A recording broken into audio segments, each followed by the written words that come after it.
Assalamualaikum warahmatullahi wabarakatuh. Kembali lagi ke pelajaran kita sejarah budaya Islam.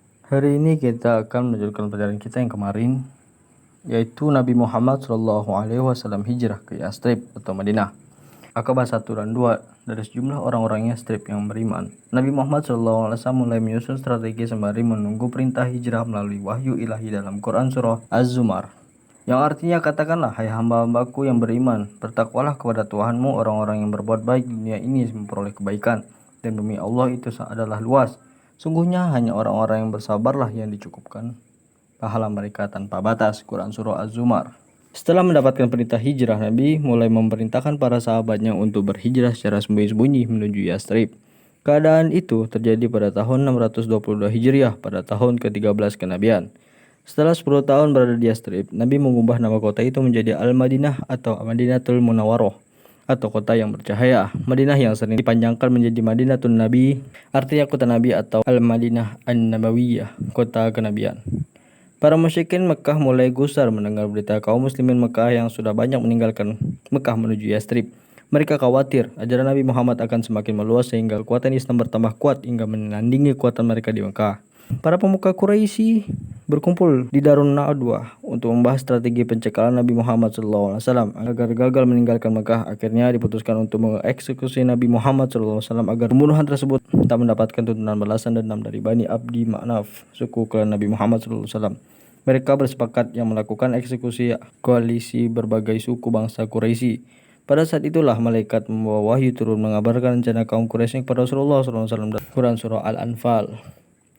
Nabi SAW segera memerintahkan Ali bin Abi Thalib menggantikan posisi tempat tidurnya. Nabi meyakinkan bahwa tidak akan terjadi apa-apa dengan Ali bin Abi Thalib.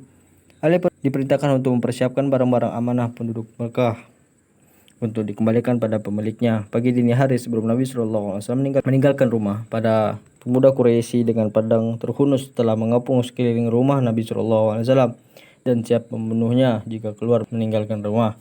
Pada saat itu Jibril membawakan wahyu, yakni Quran surah Yasin.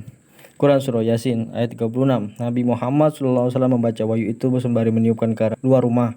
Dengan izin Allah, sekelompok pemuda kaum musyrikin itu dibuatkan dan tertidur pulas menjelang petang. Kemudian Nabi SAW melangkah meninggalkan rumah dengan tenang. Nabi SAW memulai hijrah meninggalkan kota Mekah. Langkah pertama beliau menuju ke rumah Abu Bakar As-Siddiq dengan cara menyamar. Sampai di sana, Abu Bakar sudah siap menunggu dengan seekor unta dan perbekalan seadanya. Abu Bakar telah menyiapkan 2 ekor unta menuju Yastrib yang jaraknya sekitar 480 km yang biasa ditempuh kurang lebih selama 10 hari. Di dalam rumah Abu Bakar, Nabi mengatur strategi hijrah akan dapat mengelabui kaum Quraisy yang pasti akan melakukan pengejaran hingga ke Yastrib. Nabi memutuskan memutar haluan mengambil jalur berlarian ke arah selatan menuju Yaman untuk menuju Yastrib. Untuk menuju ke Yastrib seharusnya ke arah utara dengan cara bersembunyi dahulu di Gua Tsur beberapa hari. Abu Bakar pun segera mengatur membagi tugas-tugas khusus pada putranya Abdullah bin Abu Bakar sebagai intelijen pencari informasi tentang pergerakan kafir Quraisy yang melaporkan setiap malam ke Gua Tsur. Putrinya Asma binti Abi Bakar bertugas sebagai pemasok makanan setiap hari. Setelah Hirah diperintahkan mengembalakan kambing di sekitar Gua Tsur untuk menutupi bekas jejak unta milik Abu Bakar di atas padang pasir. Rute perjalanan hijrah Nabi Muhammad dan Abu Bakar tidak dapat dilacak oleh kaum Quraisy. Pemuda kafir Quraisy sempat melakukan penyisian hingga Gua Tsur. Mereka hampir saja menemukan persembunyian Nabi Muhammad SAW dan Abu Bakar. Hampir saja keduanya tertangkap dan terbunuh. Abu Bakar sedemikian khawatirnya jika Nabi terbunuh. Turunlah Quran surat At-Taubah.